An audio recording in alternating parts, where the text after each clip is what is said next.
But as people are showing up, is there anybody here who is an elected official? Dorothy Krause. All right, Dorothy, you want to tell us about who you are and where you represent? Sure, I'm Dorothy Krause. I'm been on the Fitchburg City Council. I am currently starting my 5th run for that. I've also been on the county board for 3 terms now. So I've been on the April ballot every year for the past, this will be my 9th year. Yeah, I remember running. I used to be on the county board. I remember running in the spring. It wasn't always comfortable.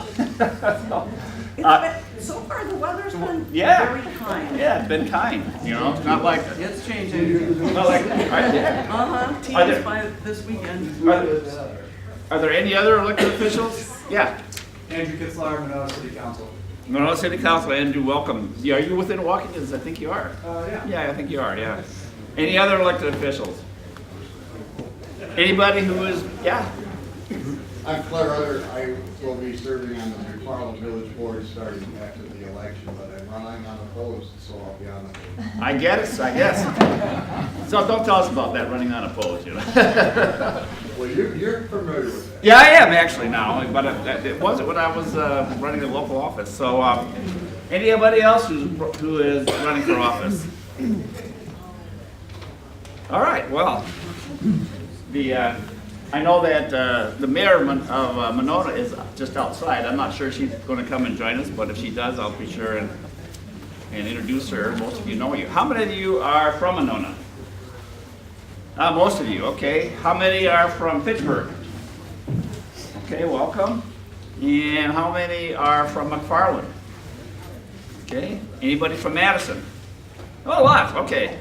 So my district is, I'm Mark Miller, by the way, I assume you knew that, that's why you're here, and I'm your state senator, and the district runs from the north side of Madison up by Warner Park, includes Truex Field, down through the east side of Madison, and includes Monona, includes Maple Bluff, includes McFarland, includes Sun Prairie, and includes Stoughton. Or anybody here that I didn't mention before, like Stoughton or Stoughton? Sun Prairie? All right. Town of Dunn. Town of Dunn, that's right. I represent the town of Dunn. You know, I have to tell you, as much as I like the district I represent, before redistricting, the district went all the way up to Portage. It included a lot of the rural areas, a lot of areas that tended to vote Republican, and small towns, and big farms and small farms, organic farmers. And I felt it was like a microcosm of the state of Wisconsin. So when I was serving on the finance committee, I felt I had a constituency that was just so much like the state of Wisconsin that I could do a better job of representing them. And that's one of the drawbacks of the redistricting that happened in 2011, is that all the Democrats are crammed into very urban areas, all of you except for the town of Dunn and the town of Pleasant Springs are in a big municipality. So as a representative, although I represent the district, I feel I have a larger responsibility to represent the entire state also. And that was particularly true when I was serving on the finance committee, because we have to make policy that impacts everybody in the state, not just the people in the district. And I think that should be a consideration of anybody that's elected to the state legislature. But quite frankly, as a result of that redistricting, we have not had very many seats that are competitive. They're either very Republican or very Democrat. And as you know, even though the Democrats have gotten more votes in the state legislature than Republicans, our legislature doesn't reflect that at all. It's very much a body that is very heavily partisan on the Republican side, even though the votes that have been cast don't reflect that kind of partisan support. So one of the things I think is very important that we try to do before the next redistricting occurs is to create some kind of a nonpartisan redistricting process, like a number of other states have, to try and ensure that these districts are competitive. Because if there's Republicans in my district, they don't bother to run because they don't have a chance, you know? And although that's easy for me, it's not so good for, I think, a good, vigorous political discussion. And it tends to elect the most partisan, the most extreme members of both the Republican and the Democratic side make it much harder for us to find a catalytic way to work together. And we have seen that way too much at the federal level, and we're seeing it also at the state level, and we need to break that pattern. That's not the kind of pattern that I think of as Wisconsin values. The one that we have always traditionally found a way to use the university and our educational institution in cooperation with government to try and find the kinds of solutions that for years and decades made Wisconsin one of the most progressive states in the country.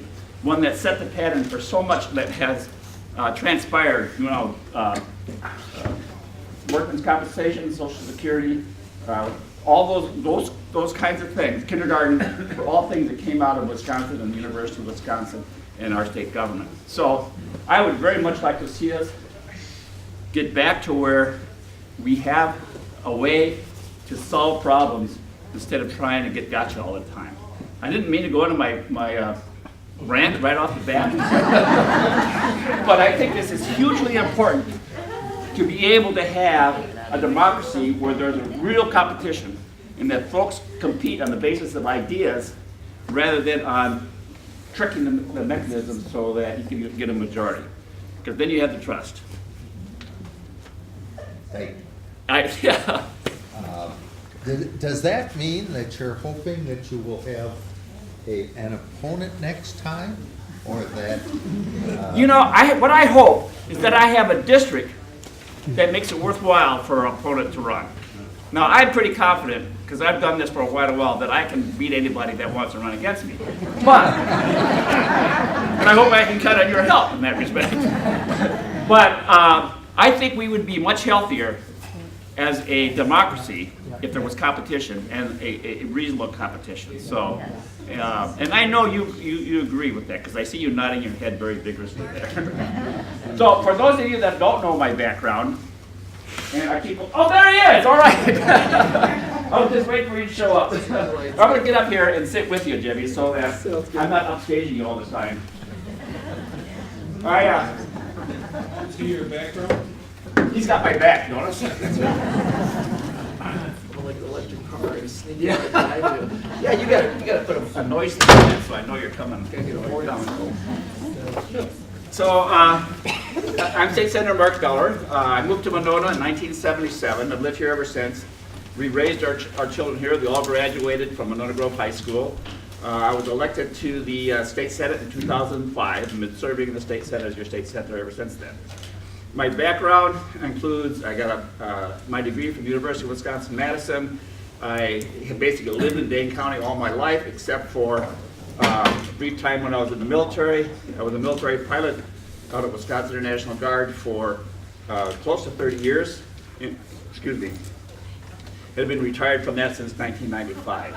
I was a small businessman, had a real estate property management firm for about 20 years of managing mostly residential properties for passive investment. And so that's my background.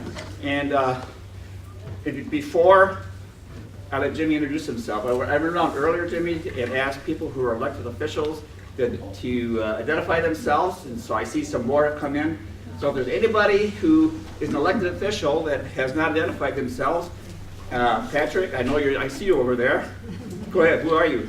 Patrick Miles, Dane County Board Supervisor, represent Village McFarland, Town and Valley. Yep. And anybody else that's showing up? Mary? Mary O'Connor, Monona Mayor. Yeah, doing a great job, Mary. Thanks, it's good to see you here. And yes? Nancy Moore, Alder, Monona. Alder from Monona. Are there any candidates that we didn't identify before? Any candidates for the spring election? Okay, all right. Jimmy, take it away. Representative Jimmy Anderson. I just finished my first term in the Assembly, which was eye-opening and very educational. Given it was my first time actually being in public office, it was great. I actually really enjoyed it. I did not regret running. That was a question I kept getting asked. But no, I'm happy that I did it, and I'm excited to begin my next term. And I would say that I'm a bit newer. I'm a transplant from California, and I came here to go to law school in about 2008. I had I suffered an accident in 2010 where I did lose my mom, dad, and little brother to a drunk driver and was paralyzed in that accident. I did my rehabilitation here at the UW hospital, and I quickly learned what it was going to be like to be a disabled American. And once I grew comfortable with that, I went back and finished my law degree. I started a nonprofit to help other victims of drunk driving. And I caught the bug of service. And so that's when I decided to run for office. And you all were very nice to give me the opportunity to serve you, and been working hard in the assembly ever since.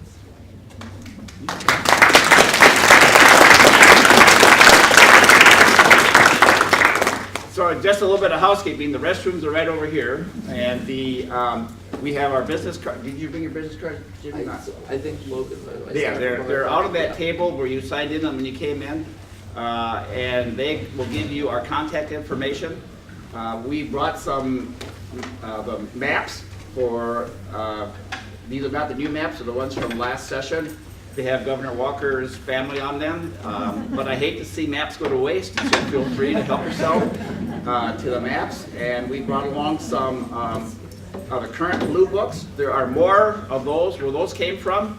And so if we run out and you want some, just call either of our office and we'll make sure that we get it to you in the most expeditious way that we know, either by electronically or by mail or by personal delivery. I even do that sometimes, personal delivery.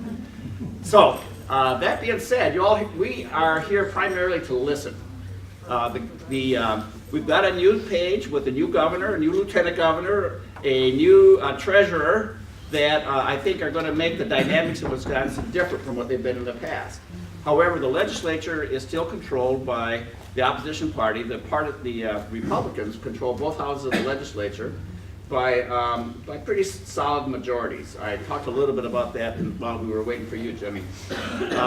So it's going to require a new way of working together. And one of the things that I like about Governor Evers, it's nice to say that from my point of view. The only thing about Governor Evers is that he's spent his career as a superintendent of public instruction navigating an environment where there has not been significant investment in public education.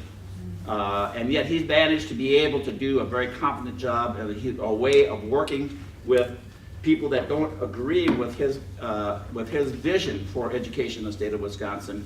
So I think he wants to bring those skills to working with the legislature, and I hope that he's able to be successful.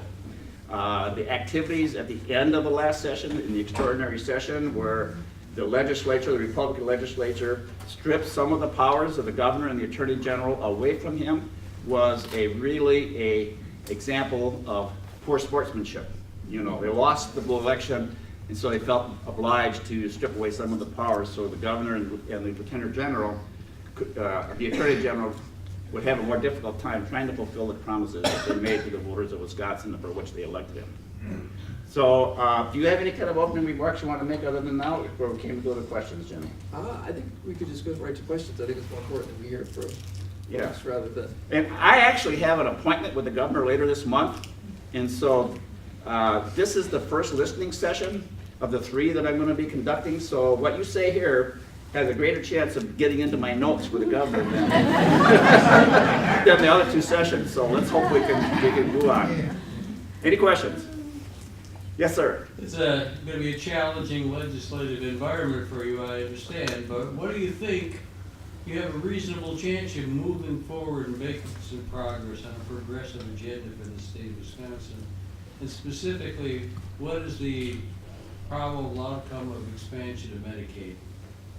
The governor has made that, Governor Evers has made that a cornerstone of his campaign, and I know he wants to do it any way he can. However, the extraordinary session limited the powers that he has to be able to do that. So it's going to be a negotiated response. Now, there is a lawsuit challenging the extraordinary session bills that were passed. But I don't think that's going to be decided until long after the budget has already been adopted. I'm not particularly hopeful for the legislature being in a mood to cooperate with the governor. Their history has been one of total opposition to a governor of the opposite party. We saw that with Governor Doyle when he was governor, and I am afraid we're going to see it with this continued into this legislature. But boy, I hope that we can avoid that. The citizens of Wisconsin have had this head-knocking confrontation, partisanship, way too long, and it's not served us well. I will say that Speaker Voss has already put out statements saying that Governor Evers' budget was left-wing or very extremely left-wing, and that was surprising given that Governor Evers hasn't put out a budget quite yet. I'm unfortunately not quite hopeful about, I'm not very hopeful about the opportunity for us to be able to move forward on a lot of big ideas, but that's not to say that it's an impossibility. I will say I was one of the people that are going to be filing a lawsuit to try to overturn. That's our softball pitch. That's I appreciate that. See, we work well together. But no, I don't know if many of you have heard, but I filed. I'm going to be requesting that the DA here in Dayton County file a lawsuit on behalf of the state to overturn the legislation that was passed, because I would argue that the Republicans denied me an opportunity to be able to participate in the legislative process by holding an overnight session without any notice, and then holding votes at 4 o'clock in the morning, making it impossible for me to participate on the basis of my disability. And so I'm hoping that the courts see it the same way, and that we're able to overturn the power grab bills. But I don't want to be putting all my eggs in that basket. What's important to be able to try to work with Governor Evers and also Republicans in the legislature to try to find those places where we can move forward on important bills, but also if there's something that they would want when it comes to transportation or any variety of things that they may want, making things like Medicaid expansion a priority, I think it's a good way to try to move forward with that. Yeah, one of the areas where I am most hopeful on their moving forward is on corrections reform. There is a recognition amongst Republicans that being tough on crime does not work, and it's expensive and it's inefficient and ineffective. So hopefully we will be able to move forward on that. That's if you can get cooperation on that, maybe we can move on to some other issues. Here. Yes, sir. As long as you're on that subject, do you mind you reading something? I'd like to hand something to you. Sure. Well, eventually, but just read a short paragraph, if I may. Wisconsin, on average statewide, has over 22,000 people incarcerated each day of the year. It should be a goal to reduce this by half within 10 years. Many of the inmates incarcerated today have either served an adequate sentence or are serving additional time for a non-criminal parole violation, or are eligible for treatment alternatives. Keeping these people incarcerated is a huge human and economic cost to the state, and Wisconsin should be leading and not lagging behind other states as they recognize these realities. Below are 13 actions on which we are asking the legislature to proceed to accomplish this goal. Furthermore, there are additional eight actions on which we are asking the legislature to immediately address, which would make our criminal justice system more humane, namely minimizing or eliminating solitary confinement, closing the Milwaukee Secure Detention Facility, and curtailing the practice of shackling women inmates during the birthing process. These practices do not agree with Wisconsin values. And then I've got a list here. And these are all off the Moses website, which is an affiliate of the Wisdom Organization, and you probably are all familiar. I've visited with them, and I think these are the kinds of things that have a chance of us actually moving forward on. So thank you for providing me with this nice comprehensive list. Want to call somebody? Oh, I'll leave it to you. All right, Peggy, you happen to be right in front, and I know you just live across the street, so. I know. The thing that really concerns me, which Jimmy was talking about when I was coming in, is how there isn't very much punishment for OWIs. And I think that that, and wish that the legislature would do something to toughen the state's laws against drunken drivers. And more specifically, that the first offense would become a felony. From there on, be punishable by jail time or something like that. So that we're not having these people out there that are killing people that have like 7 and 8 OWIs. Well, this is another area in which there is pretty broad bipartisan support. The governor has indicated his support for making first offense drunk driving a criminal offense, and the sponsors of the bill are Republican, fairly high up in the Republican infrastructure. So there is an opportunity that'll happen. That would be great. Wisconsin is the only state that doesn't have a drunk driving, the first time offense for drunk driving as a criminal offense.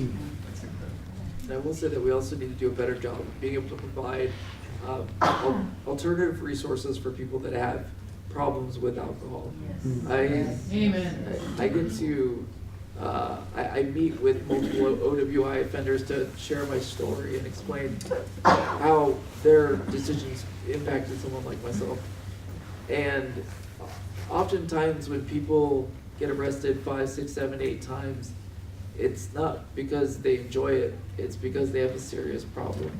And if all we focus on is the punishment side, which is an important part that we need to emphasize, that is a moral and a value that we carry, that we're not gonna allow people to drive drunk.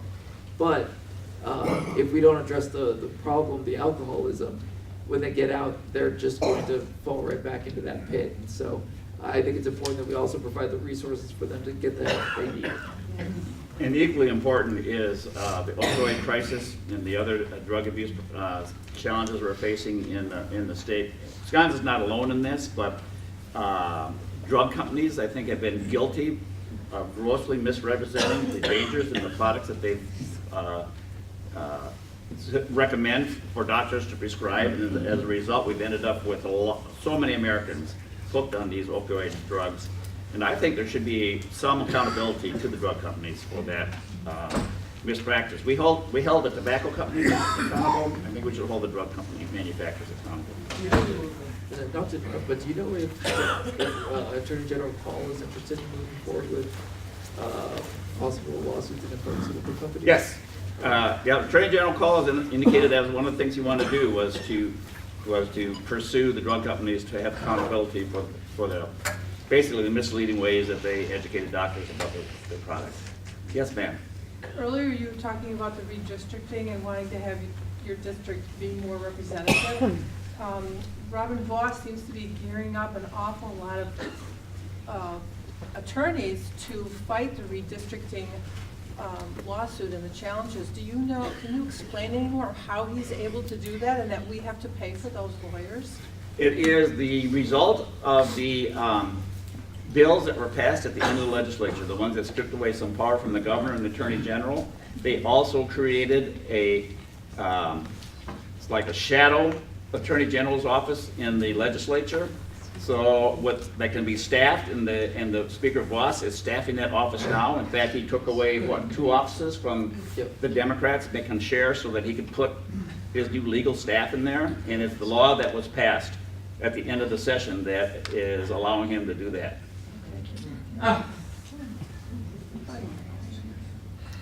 Yeah, I agree.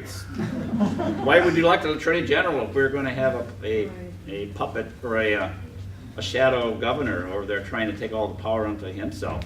But those are being contested, aren't they? I'm sorry? Those lame duck laws are being contested. They're being contested.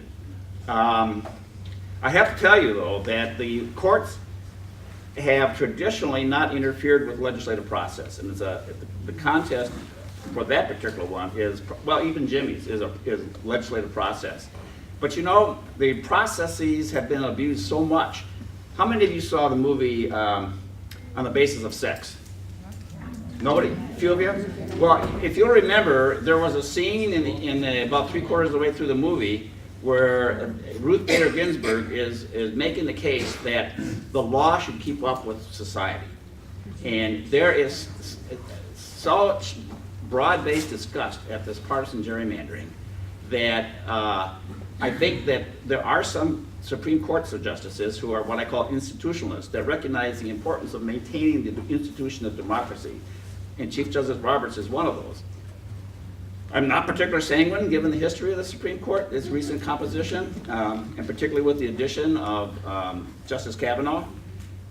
But I hold on to a little glimmer that there's a possibility that the lower court decision will be upheld at the U.S. Supreme Court. As you remember, the original lawsuit, the lower court said that Wisconsin's gerrymandering was unconstitutional because it denied a whole category of people the representation that they had voted for. And I'll just quickly add that, like, the distinction between, there have been cases that have said that our open meetings laws are not reviewable by the judiciary unless there's been a constitutional violation. And so the lawsuit that I hope to file is going to make the argument that the people that I represent didn't get a chance to have their voice heard. And so that hopefully that the court would find that that does meet the standard of a constitutional violation. And I have, there is a Ledge Council memo. These are the attorneys that represent the legislature, that staff, they're the permanent professional staff, drawn up a memo on what those laws changed are. And it goes to quite a few pages, but rather than print up a whole bunch of pages, I figured I can send people it as an attachment. So if you want to see that, sign up outside and just say you want the memo on the extraordinary sessions, and we'll get it to you. Oh, sorry. I have two questions. One, you sort of started to address, and that's how much of the current legislators are there because of gerrymandering, and is there anything that we can do about that? And the second concern I have a lot of concerns, but one of the other concerns is the automatic weapons, and is there any way that Wisconsin can take the lead in saying that we cannot be selling automatic weapons to people? Well, I doubt if we'll ever take the lead because other states have already done that. You know, okay. But we can follow their lead, and you know, among the things are that I know that the Attorney General has said he wants to create is automatic background checks, the abolition of stocks, for example. I haven't heard him talk about limiting magazine sizes, but that is one of the possible ways to go back what the federal what was the Firearms Act was, is a 10-round clip. A 10-round clip was the maximum size you could have as a civilian. If only law enforcement could have larger clips than that. So, but I know those first two items are ones that he's indicated that he wants to see if we can't move forward here. Republicans have traditionally, who are control the legislature, have not been particularly supportive of any kind of gun control. They've been pretty much do whatever the National Rifle Association has indicated that what their agenda is. But you know,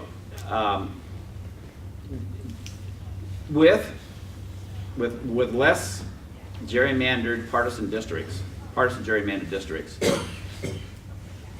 those kinds of issues will become the kind of issues in which people will have to stake out a position that's not a safe position in that particular district and argue the way. So I really put a lot of hope in that we will have new districts even before the 2012 election. You know, before the 2020 election. 2012, that's passed, right? Would have liked to have had it back then. Yeah. But no, Wisconsin cannot possibly lead in that because we're so far behind the others. Back there. No. Yeah, back there, yeah. Oh, yeah, I'm Larry. I worked for the state 41 years. I'm the Vice President of State Engineering, and we are real pleased to see Governor Evers' second, I think it was the second proclamation, where he basically appreciate his employees' labor. And keep in mind, our 800 civil engineers are the road builders. And we come to the Capitol usually in the spring, and I'm wondering, we're planning on February, where we try to educate legislators of both sides of the aisle, and, you know, what are some of the engineering issues out there. And I'm almost positive that Governor Evers is pro-labor, and he appreciates his employees better than the previous administration. And would February, early, mid-February be an okay? Because I know the budget is gonna be a big deal for the first umpteen months here. I think February is a good time because not a lot is happening yet in February because the budget is in process. And so, but the legislators are going to be here, so take a look at the calendar and try and pick one of those weeks in which the legislators are going to be in session, but not a Tuesday or a Thursday. Yeah, I'm from Sun Prairie, and I want to make Stoughton the 23rd, I think, Okay. With Gary Hebel? Representative Hebel, Yeah. but I don't know if I can do it next week. So I appreciate. But, I you got a lot to say, but I'll let everybody else say it. I've been a state rep, I've been either in the Assembly or the Senate for 16 years. And since Governor Walker came into office, I've heard from constituents who have been just so disillusioned because the satisfaction has been taken out of the work that they do. The sense of serving the public has been destroyed because there's no appreciation for how hard they worked. And that is reflected in the fact they took big pay cuts as a result of Act 10. So I am now seeing sort of like a cloud being lifted from their shoulders, feeling that there is an opportunity when their work will be valued once again. And from what I know of 20 years, that will certainly be the case. There will be a new atmosphere in the administration. Yes, sir. And I'll get over here next. The gerrymandering redistricting question. Is there anything that we as private citizens can do to influence that process when we are in a progressive liberal district? We have a Democrat, Democrats representing us. Is there anything that we can do to influence that?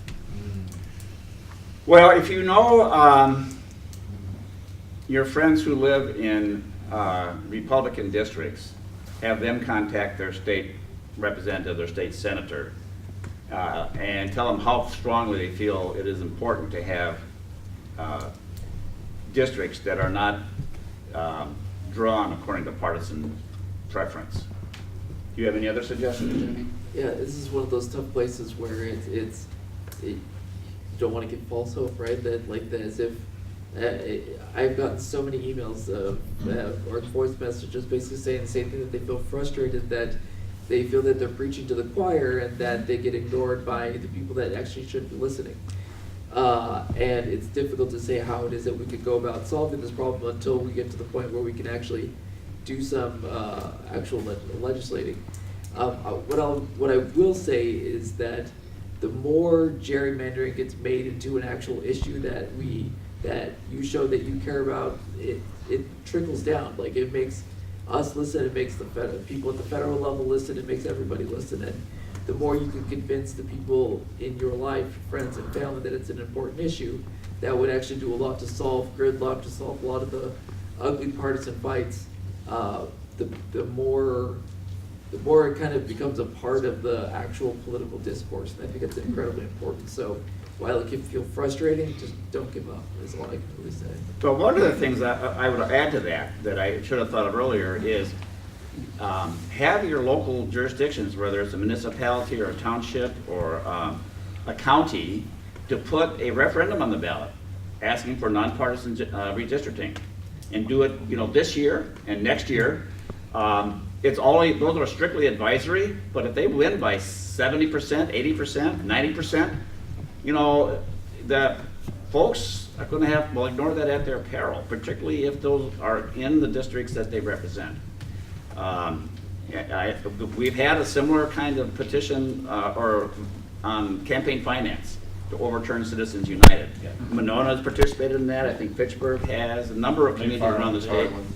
And it's not had an impact on the current legislature, but those are the kinds of efforts I think eventually, when you put them all together, the accumulated impact shows where is the voters, and if they make electoral decisions based on that, then we might make progress. The problem is, of course, the gerrymandered districts to begin with, in which it makes it very difficult to recruit good Democrats to run in those districts, and it makes it difficult for good Republicans to run in the district that I represent. If the Republicans wanted to run against me, they'd have a hard time finding a decent candidate, just because the district is so heavily gerrymandered. Yes, sir, I was going to call on you earlier. Yeah, you've been alluding to the rural-urban divide, which, the gerrymandering has done.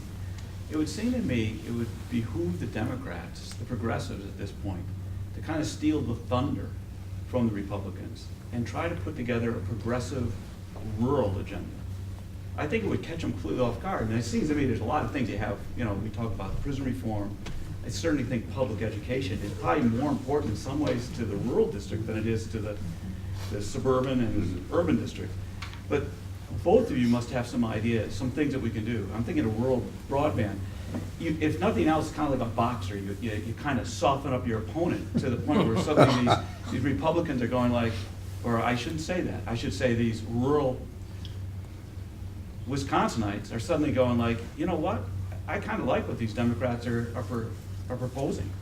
And it would seem to me, if we kind of work on that, because I see these next 2 years are going to be really difficult if you just try to stick to kind of your typical progressive agenda. Robin Voss will love it. And he'll just go right to the same people and say, here we go again. And you just kind of catch them completely off guard. You say, look, this is going to be a big priority for us.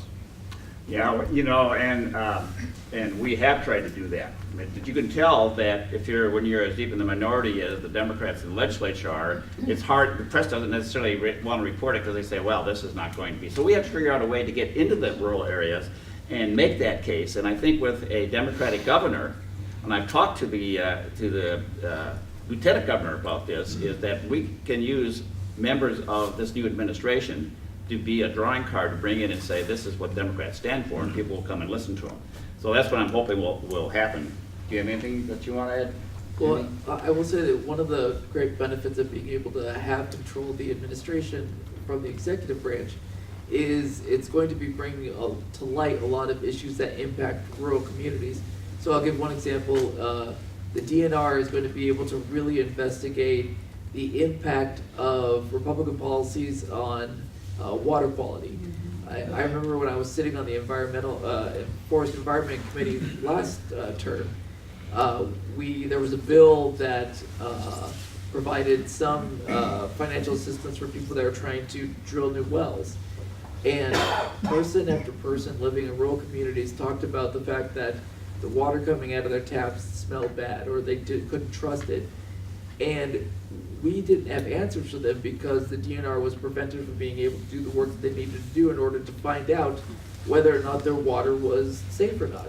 And I think there was that recent report in the newspaper about 40% of wells in southwest Wisconsin being contaminated. Well, that's just reporters scratching the surface. Now that we're going to be able to provide the actual data that we need to find out whether water quality is safe, we can then put pressure on one of those issues that I think really matters to rural Wisconsin.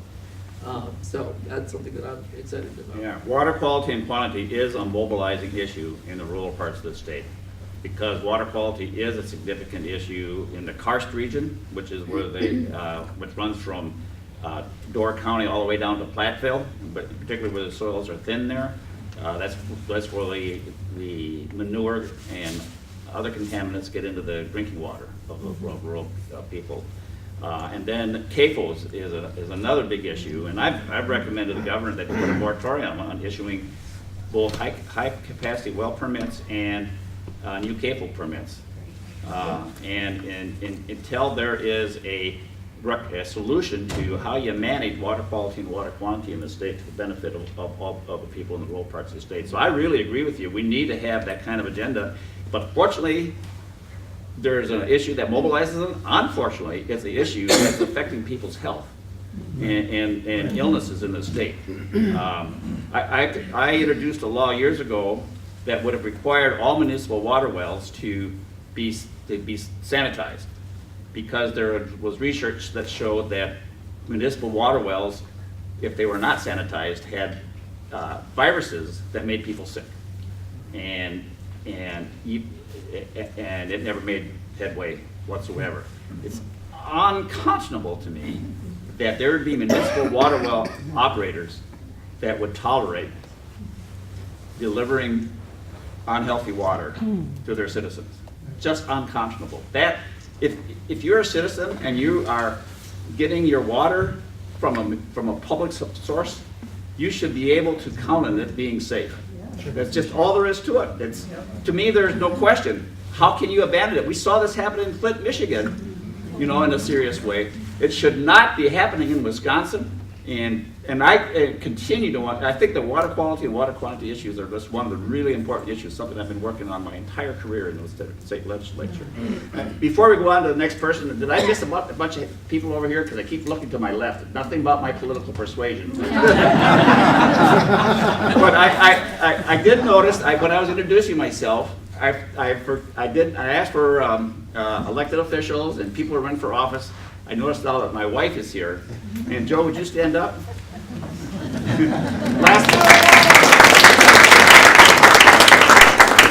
Last month, we celebrated our 50th wedding anniversary.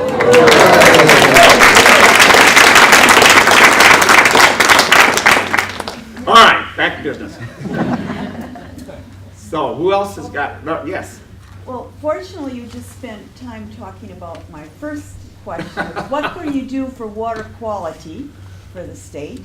Is a big issue. I see water quality's #1, health #2, education #3, and infrastructure transportation #4.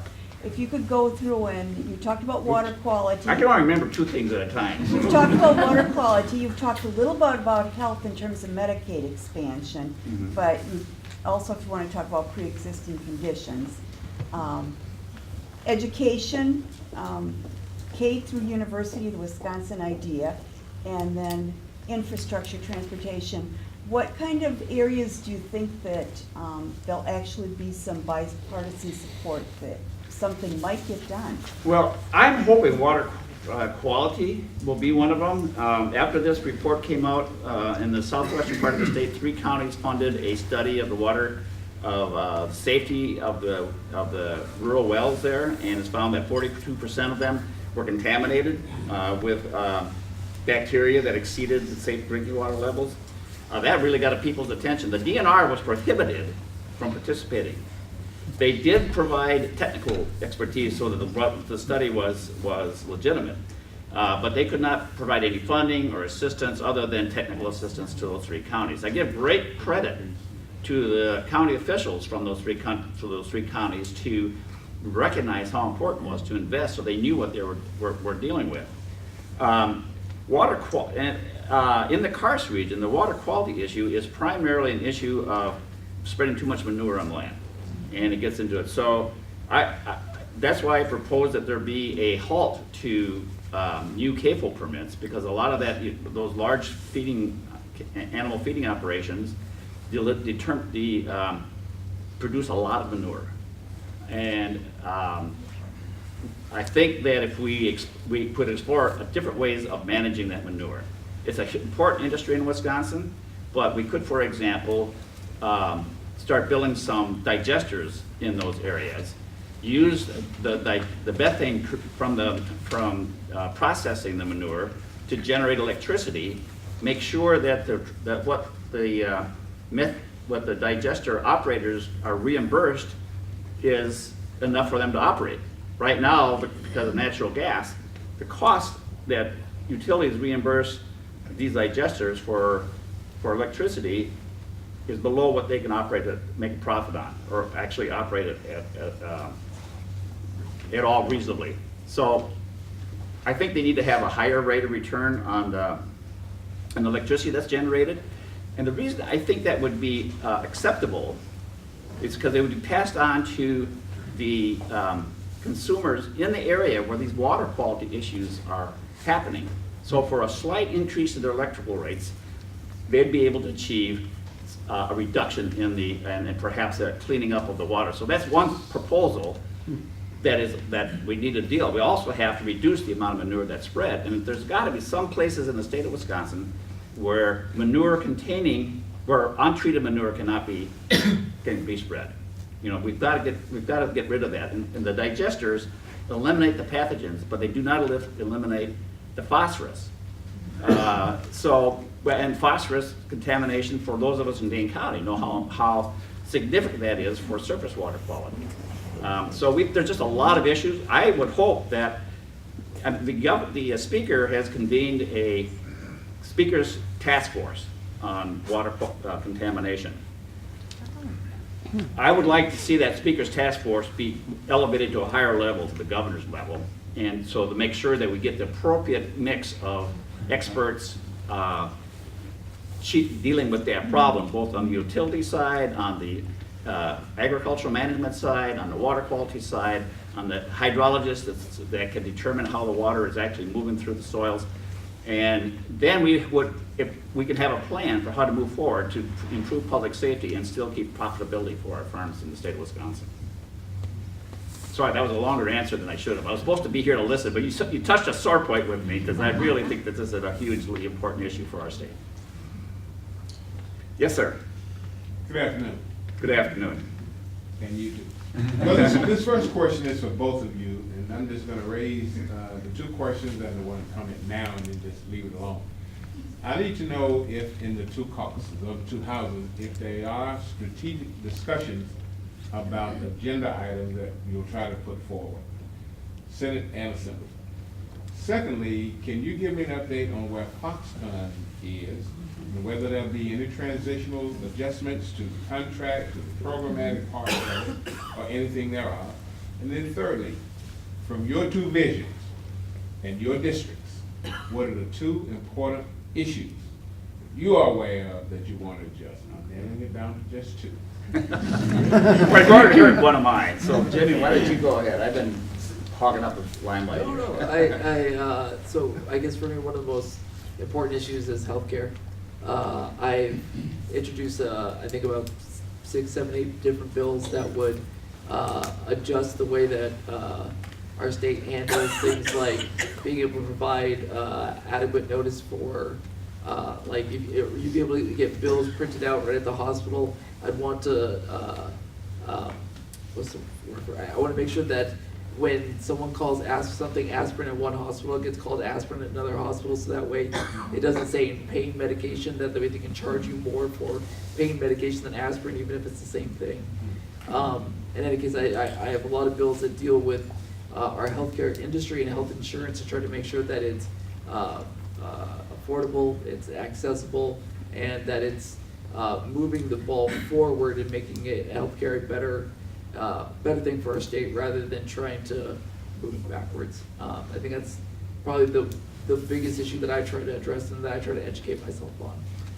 Jimmy has been a real champion on the healthcare issue because he's got such a powerful story to tell and firsthand experience of all the abuses that he had to encounter when he was getting his treatment. And I'm so proud to be a partner with him because healthcare was one of the reasons I ran for the legislature in the first place. As a small businessman, I was very troubled by the fact that the quality of the health insurance we bought for our employees depended a lot on how profitable we were as a business. And being in real estate, sometimes you were up and sometimes you were down. And it wasn't fair that our employees would have insurance that sometimes were up and sometimes were down. So if you live in a civilized country, society, there ought to be health care for everybody, a basic, good quality health care for everybody.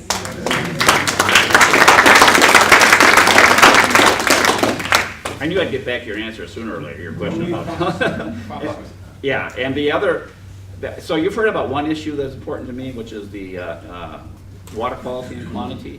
Another one is that I've already talked about, has to do with eliminating the water suppression that has occurred in our state and expanding access to the polls so that all citizens do not have artificial barriers designed to limit their access to the polls.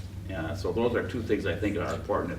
If if we do not, if our citizenry, if our citizens do not have faith that their government will serve them honorably and with respect, and not put their interest after the interest of wealthy contributors, of wealthy individuals in the state, then we do not have a functioning democracy. Democracy is the government of the people, and we need to make sure that we keep that people investment in our democratic processes, or we are really in serious trouble. And we're on the verge of that. Citizens United made a real huge impact on the quality of the kinds of campaigns that we run, because it allowed dark money, corporate money come into elections. Wisconsin didn't used to allow corporate money to be used in elections, but after Citizens United, now we do. That corporate money could be from out of the country. You know, there's no real way of knowing when it's a corporation, an international corporation. So this is a democracy is for people, and it should be governed by people, it should be transparent where you can see what's going on. So those are my two issues, is the electoral process and transparency, and the other one is, of course, water quality. Foxconn. Oh! You want to talk about Foxconn? Well, you know me, Jimmy, I'll talk all the time. I like it, Mark. I learned a lot. No, it's really helpful. So I don't know if there's been a lot of real news when it comes to Foxconn. I think it's been difficult to try to pin down Foxconn executives on exactly what it is their vision is for Foxconn moving forward. At first, it was supposed to be about manufacturing. Then they started talking a lot about jobs being for people with college degrees in the sciences, and so it's been incredibly difficult.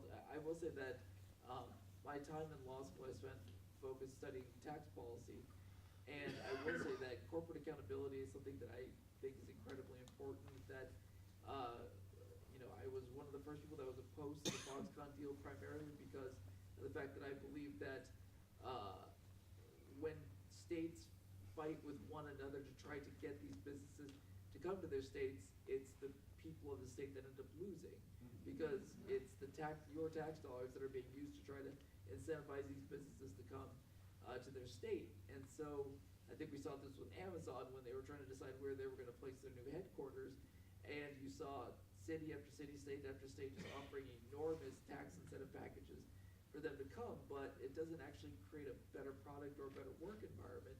It just creates more money to the pockets of the people that own the businesses. So I will say that when it comes to Foxconn, I think Governor Evers is looking into different ways to try to force the business to be accountable to the people of the state of Wisconsin, and that way workers get decent pay, decent benefits, and that Foxconn holds up its end of the deal that was already made.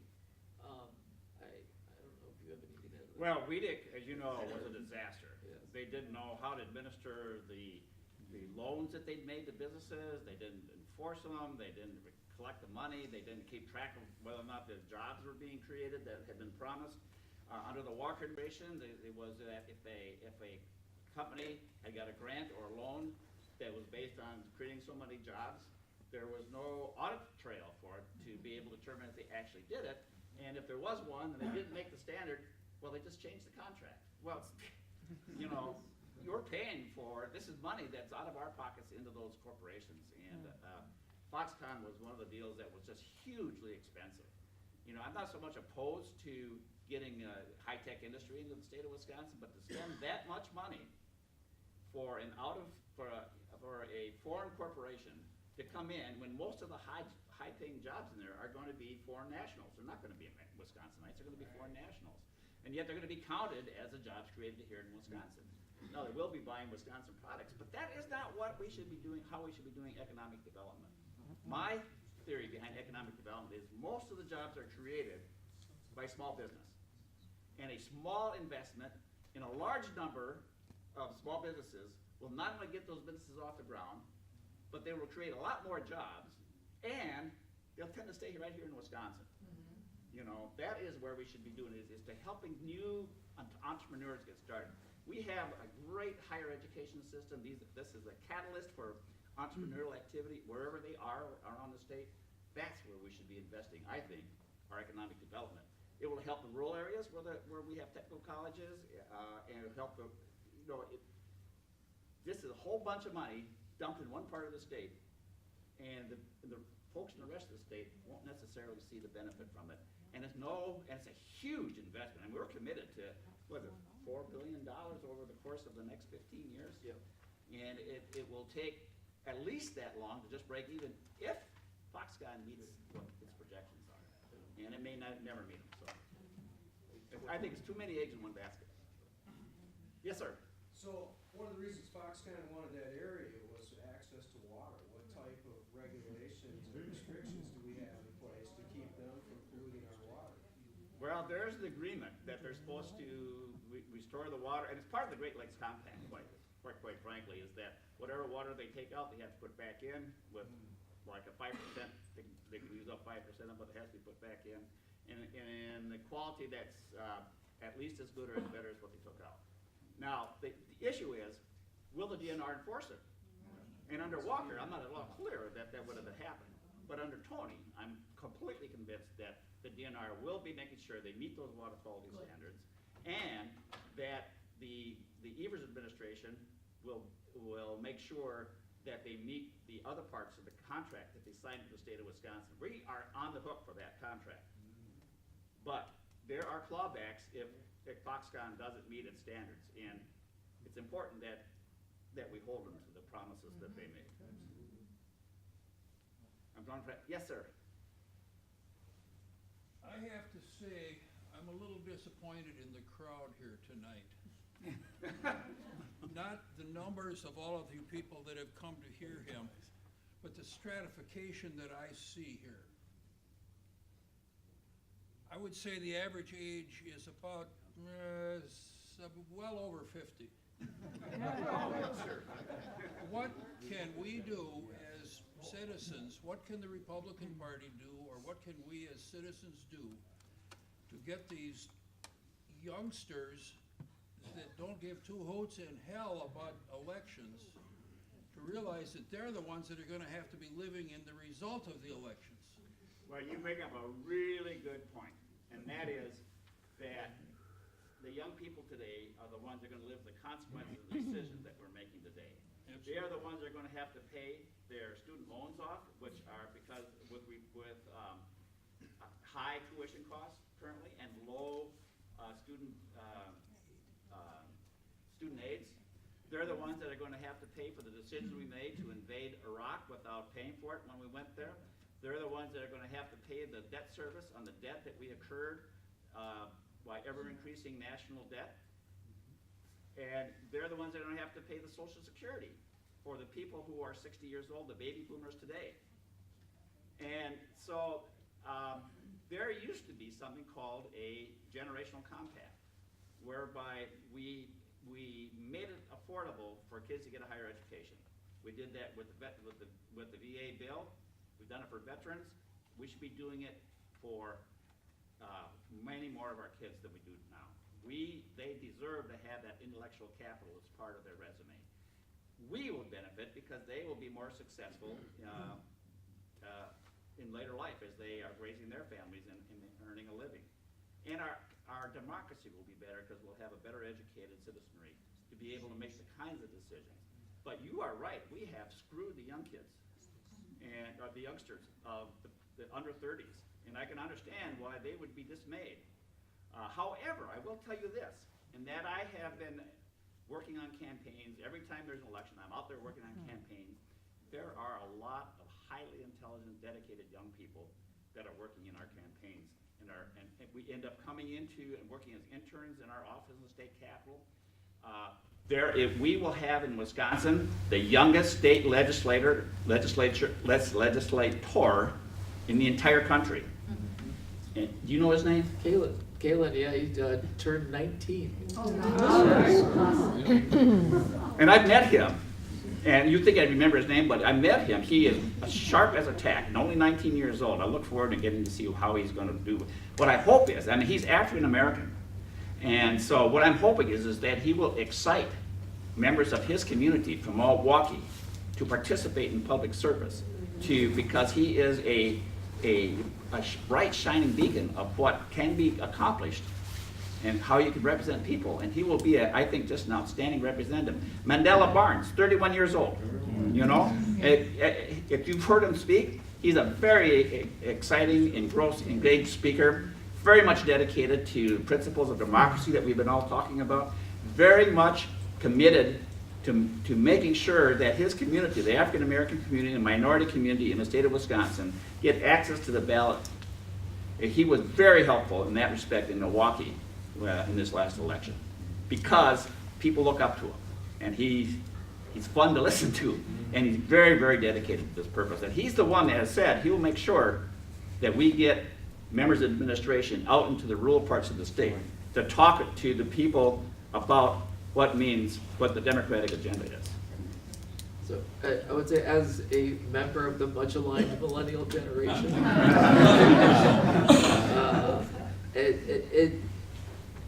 what I find is that it's important to try to meet them where they're at. And so, when I get a lot of Twitter messages and Facebook messages and messages on Instagram of their concerns. And it may be that town halls in the evening is not the way that they communicate. And so I've tried to make as much of an effort as possible.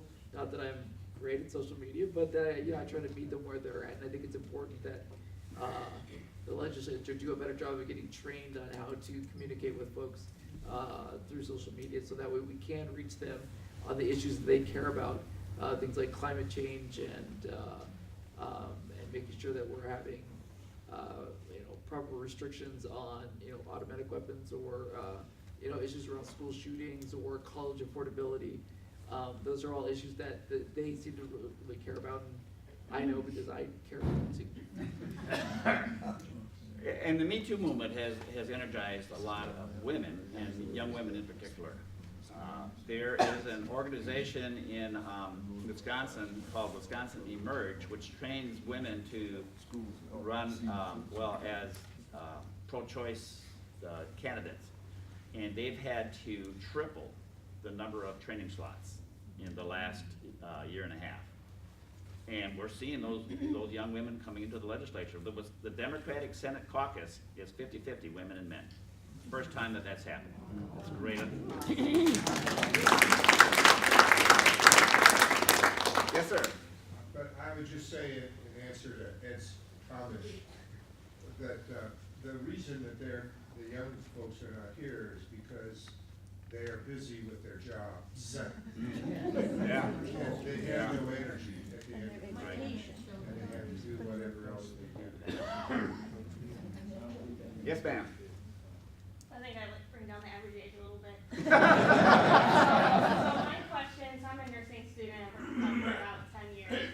And my question, since you're on the workforce, the committee that deals with workforce development, is will the Democrats reintroduce the bill to increase the wage for CNAs working in public sector? Because it's a lot of times not vital as a career because of how little you make when you're taking care of the most vulnerable people at the most vulnerable time. And then the second question, because there's kind of workforce shortages either now or in the next 20 years, they're happening, especially for Wisconsin, all over healthcare. Is there any strategies that the legislature is thinking of to increase the number of psychiatrists and other mental health providers that can write prescriptions for people who need them? Because I was actually referred out of Dane County by my insurance because there was no one here accepting new patients when I was looking. And Dane County is the best one in the state for the proportion of providers to citizens. This is a huge issue, and you talked about it before, is how do we deliver health care?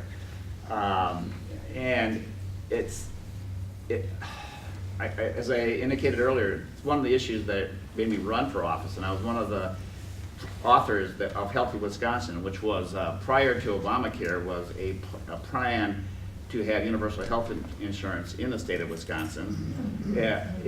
It only passed the Senate because it was in control of Democrats at the time, and never got past the Assembly.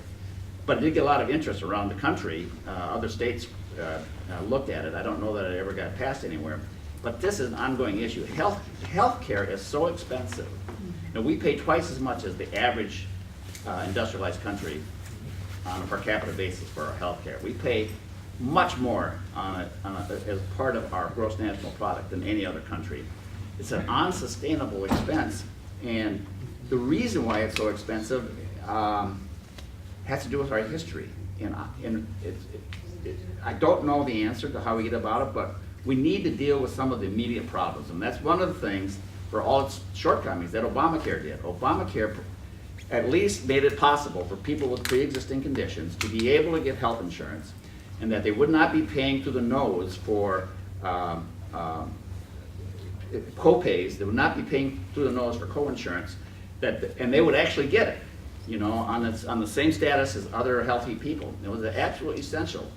The Trump administration has undermined Obamacare by allowing people to buy cheap insurance that doesn't provide the revenue to be able to sustain the program. So the prices have gone up, the insurance premium have gone up.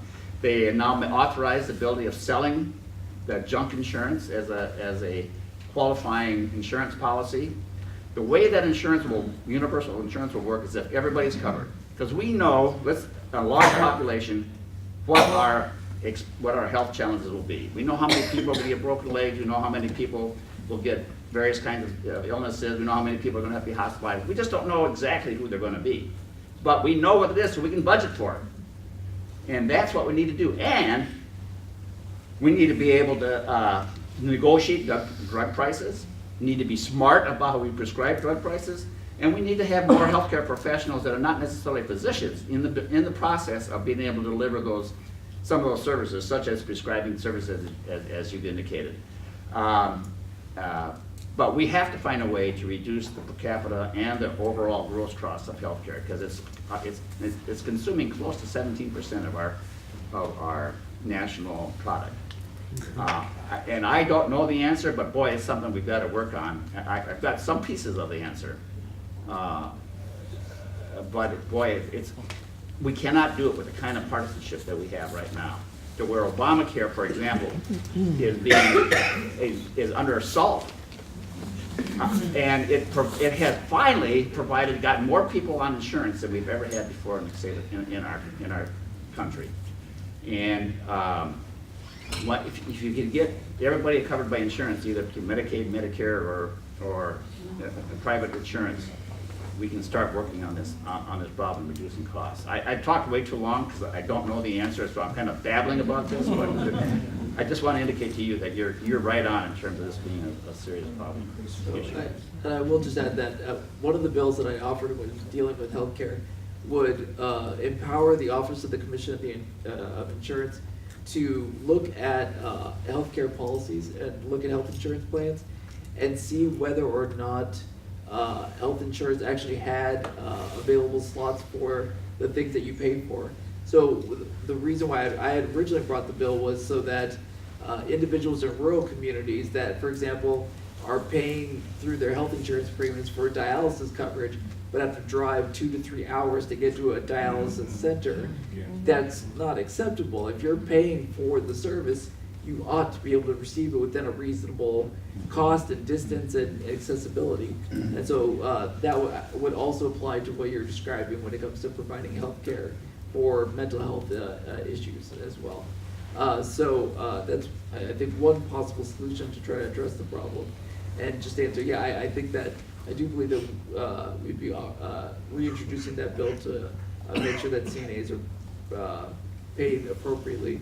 I know that I couldn't live my life if it wasn't for individuals like CNAs to be able to help me do the things that I need to do to be here today, to get up in the morning. And so it's definitely a big project, a big passion of mine.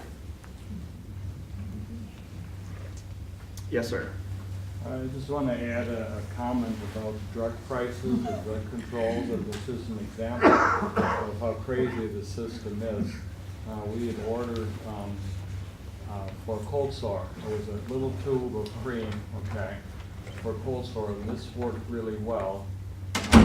Anyway, we bought it for, I was thinking, $90, okay, and that was already a high price. All right, we used it up in 2 years span. We go back to the pharmacy and we asked to refill, it was under a prescription. And the pharmacy said, yeah, I don't have it, I can't get it. Fine. A week later, he got it, and we're gonna pick it up, and he said, and it would be $378, please.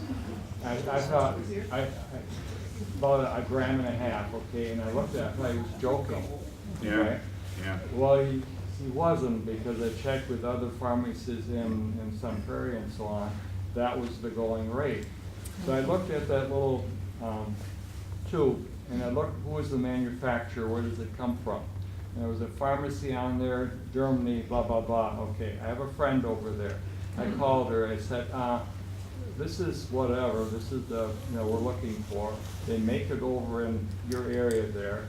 Can you talk to your farm, what can I get that for? Can I get that at all? And he said, yeah, I'll call you back tomorrow.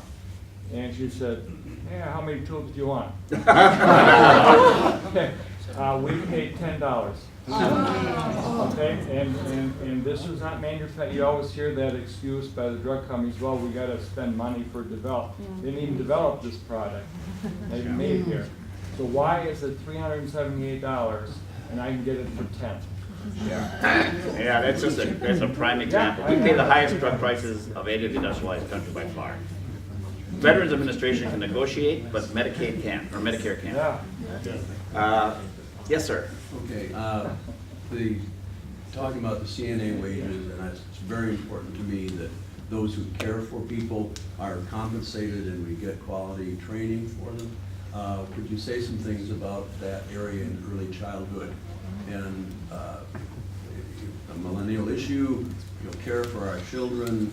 It's a huge burden cost-wise for the parents, and it's a crisis issue in terms of quality of availability. My own thought is that childcare should be, we should be much more proactive about making it a part of our school system, our public school system, that there be childcare facilities that are within our public school system, so that the wages that are paid to those childcare providers are comparable to what people can live on. However, that's not going to work everywhere, so we need to be able to find a way to subsidize childcare providers. And a system that we have of more public subsidy depending on the quality of the service, and you identify that by the kinds of education they've had and facilities that are available, I think is a reasonable system, except for it doesn't provide enough subsidy to make it worthwhile taking those steps. And it makes it harder for people to upgrade their skills, because it punishes those and makes them less able to be able to afford education and upgrading their quality. Right, and it is a issue of the people who most need childcare are the ones that can least afford to pay for it, in often case. And so that is always a driver in terms of the economics or the of childcare providing. So that's where I think there's a public subsidy to provide that. Because in Wisconsin, we have a very high percentage of our families where there are two-income families. Do you have ideas of how you might bring that about? We know what the need is. Yeah. How can we accomplish meeting that? Well, there are a lot of needs in our state, because some of us from deferred or inattention. One of them has been our transportation system, and we had a question about that earlier. We've neglected our transportation infrastructure for basically 8 years, and what we have done has largely been financed by borrowing, because years ago we froze the fuel tax by getting rid of the indexing that was on fuel tax. As a result, in recent years, we've had to take general purpose revenue and put it into transportation and to debt service in transportation, when that money should be, I felt, used on the kinds of public services that are important for people to be able to send their kids to school and send their kids to get childcare for them. In addition to which, we made a commitment to invest a huge amount of money in economic development in companies like Kimberly-Clark and Foxconn. Kimberly-Clark came on, they said, we want the same kind of deal as you gave Foxconn. And we've heard that from other major manufacturers, and they have legitimate complaints. And we've been in Wisconsin for 50 years. Why should this Ford company get the subsidy and we have to make it on our own? So that was one of the liabilities of having such an expensive deal, is that everybody else wants to get on that bandwagon also. When, in my opinion, most of this is just blackmail. We don't need to invest in that to that kind of a degree. We need to invest, as I said earlier, I think, in the small businesses, startups. That's where I think our best investment would go. It'd be much less money and probably much more productive. I would say from my perspective, I think there's been two routes that I've been trying to take. One is to provide tax incentives for individuals who take advantage of daycare to try to make it a little bit more affordable for families, sort of like an earned income tax credit for people with young children.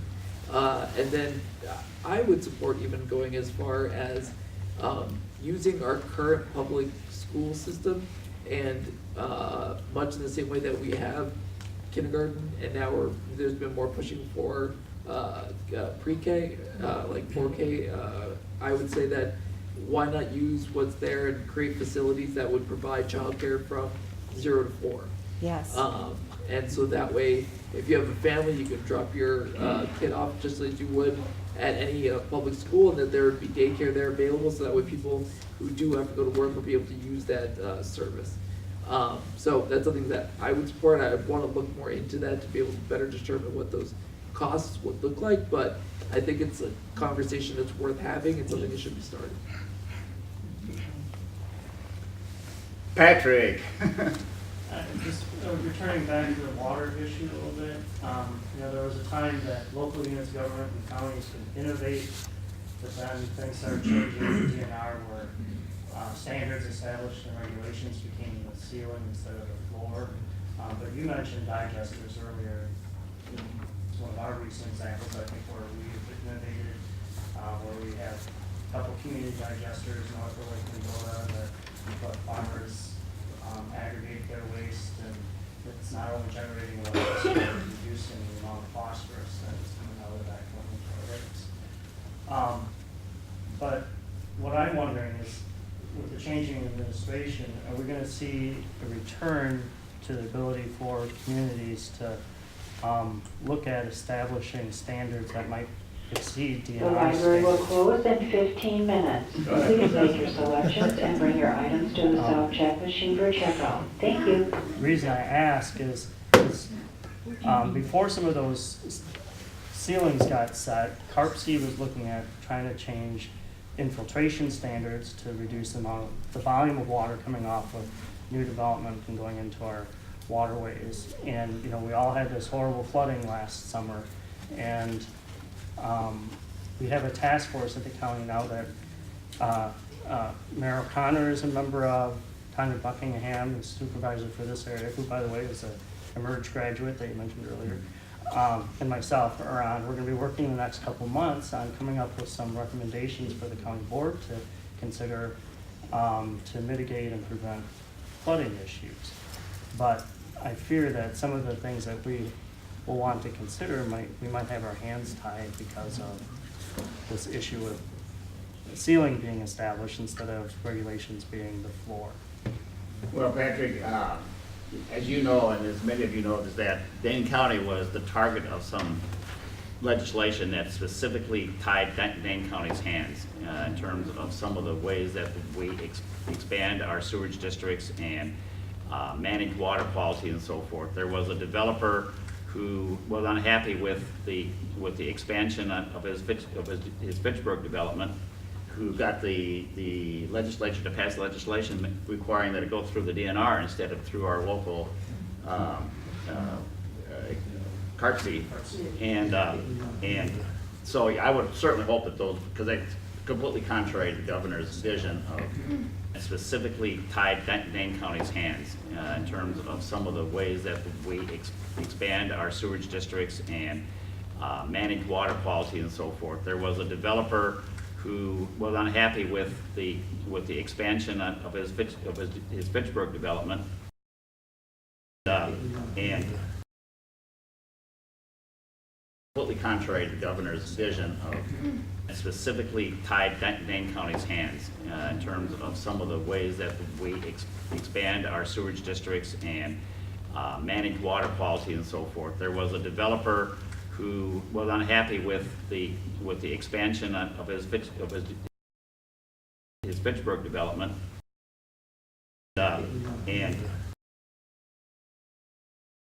completely contrary to the governor's vision of specifically tied Dane County's hands.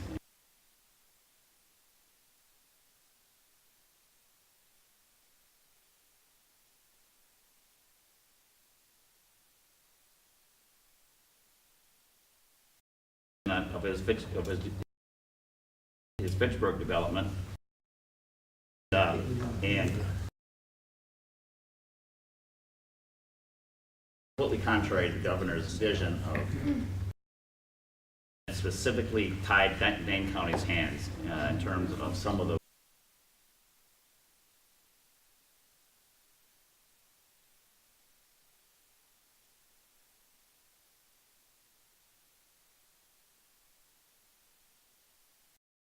of his Fitchburg development, and completely contrary to the governor's vision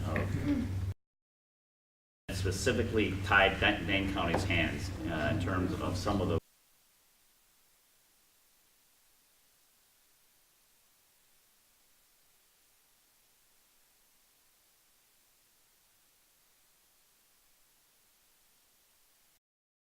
of his Fitchburg development, and completely contrary to the governor's vision of specifically tied Dane County's hands in terms of some of the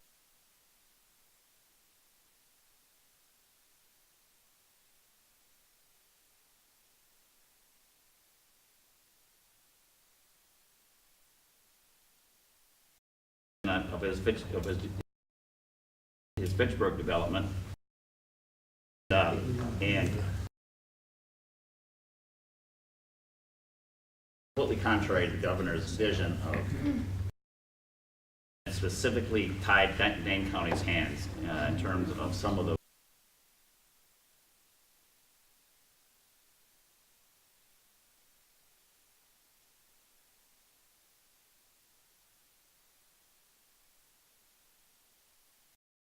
of his Fitchburg development, and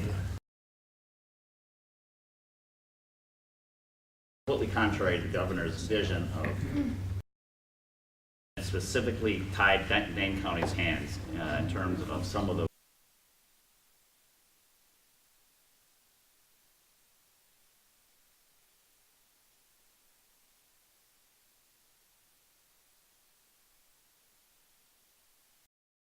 of his Fitchburg development, and completely contrary to the governor's vision of specifically tied Dane County's hands in terms of some of the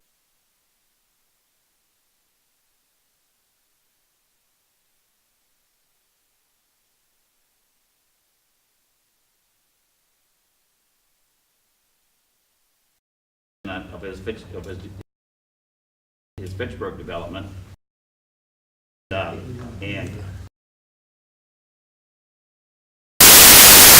completely contrary to the governor's vision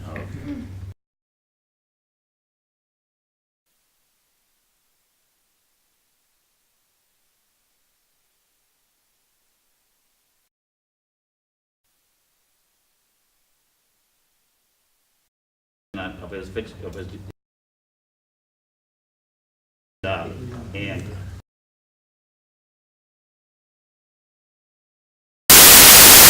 completely contrary to the governor's vision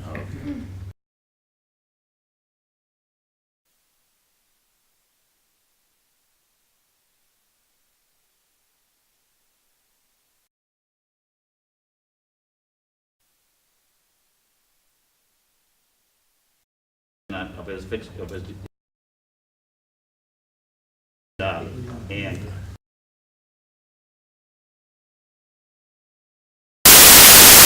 completely contrary to the governor's vision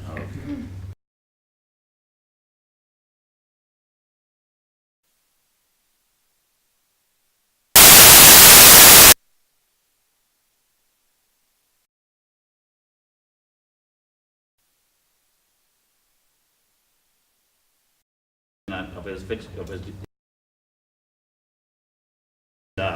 and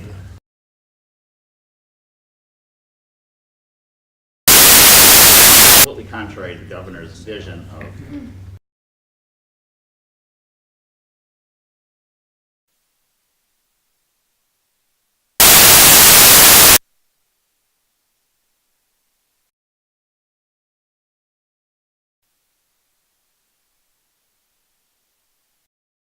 of his fix, of his,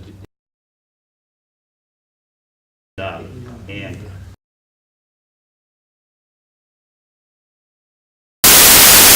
completely contrary to the governor's vision of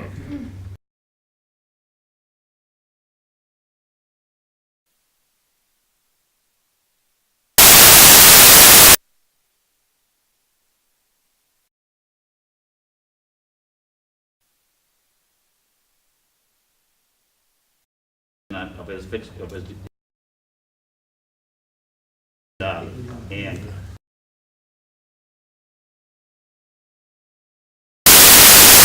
completely contrary to the governor's vision of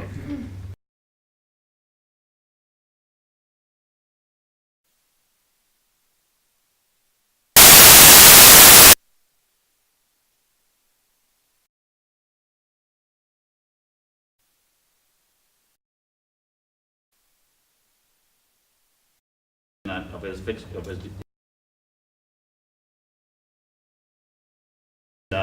and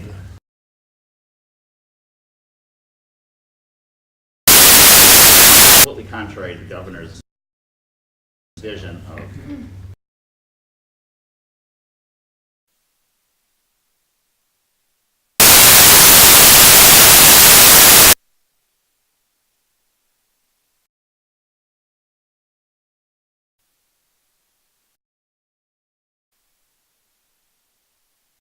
of his fix, of his,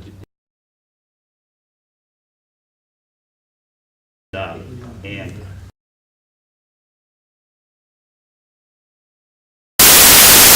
completely contrary to the governor's vision of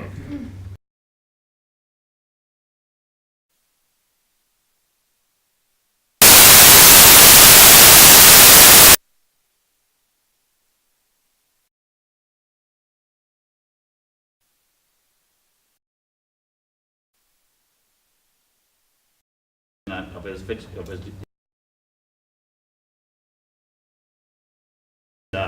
and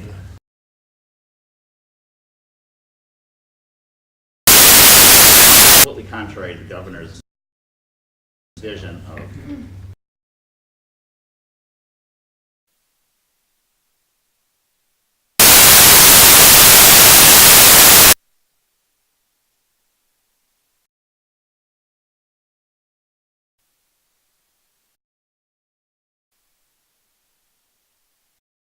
of his fix, of his,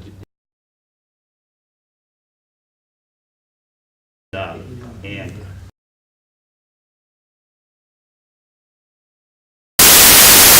completely contrary to the governor's vision of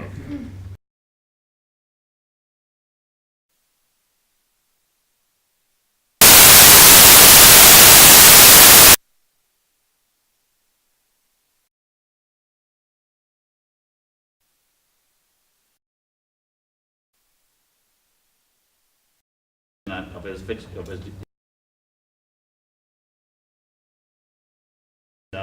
and